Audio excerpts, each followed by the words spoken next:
Papua Nomor 1 News Portal, Jubi. Majelis Rakyat Papua MRP, pemekaran Papua dan penambahan provinsi tidak menjamin OAP sejahtera.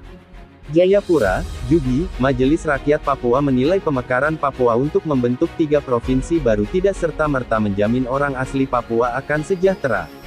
Hal itu dinyatakan Ketua Majelis Rakyat Papua atau MRP, Timotius Murib dalam media briefing, perkembangan pembentukan daerah otonomi baru pasca pertemuan dengan Istana, yang diselenggarakan publik virtue secara daring pada, Rabu, tanggal 27 April tahun 2022.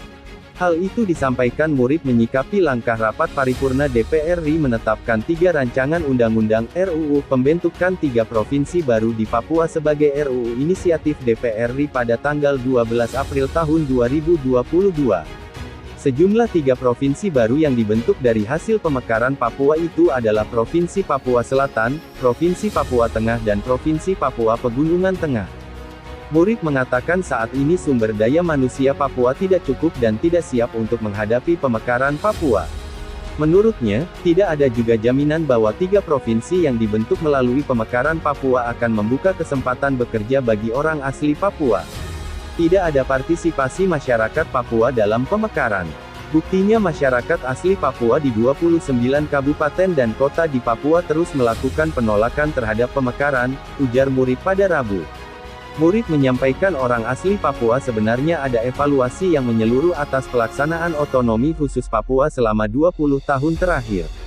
Evaluasi itu perlu dilakukan guna melihat sejauh mana penerapan otonomi khusus Papua berhasil atau gagal meningkatkan kesejahteraan orang asli Papua.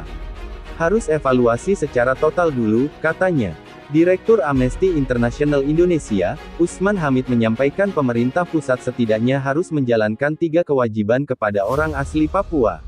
Di antaranya kewajiban untuk menyampaikan informasi, mengkonsultasikan, dan memperoleh persetujuan ketika pemerintah pusat membuat suatu kebijakan.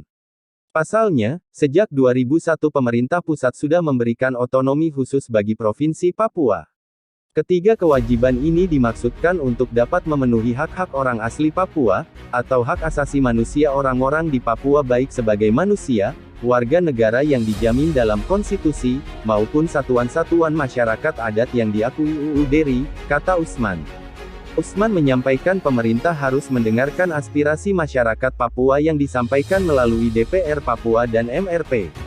Karena itu berhubungan dengan 3 kewajiban yang saya sampaikan di atas itu, ujarnya.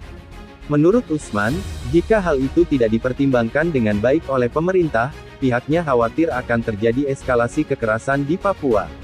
Amnesty mencatat setidaknya 12 kasus dugaan pembunuhan di luar hukum yang melibatkan aparat keamanan, termasuk peningkatan kebebasan bergerak, pemukulan dan penangkapan yang kerap dialami oleh orang asli Papua setempat. Situasi orang asli Papua dikhawatirkan akan semakin memburuk jika satuan teritorial aparat keamanan semakin bertambah karena pembentukan daerah otonom baru, DOB. **